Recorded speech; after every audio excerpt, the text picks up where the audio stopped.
எந்தெந்த முறைகளில் கந்தசஷ்டி விரதம் கடைபிடிக்கலாம்? கந்தசஷ்டி விரதத்தை பொறுத்தவரை உணவு சாப்பிடுவதும் பட்டினி இருப்பதும் முக்கியமல்ல. முருகன் மீது முழு நம்பிக்கையுடன் தீராத பக்தியை வைத்து வழிபடுவதுதான் முக்கியம். கந்தசஷ்டி விரதத்தை சூரசம்ஹாரம் வரை 6 நாட்கள் அல்லது முருகனின் திருக்கல்யாணம் வரை 7 நாட்களும் கடைபிடிக்கலாம்.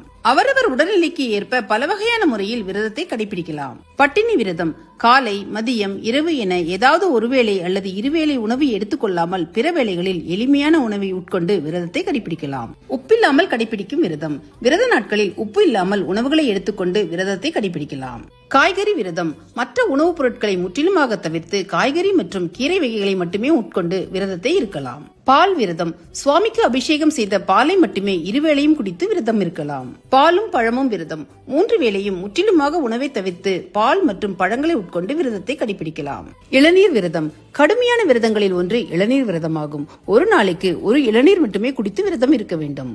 மிளகு விரதம். விரத முறைகளில் மிகவும் கடுமையான விரதமாக கருதப்படுவது மிளகு விரதம் தான்.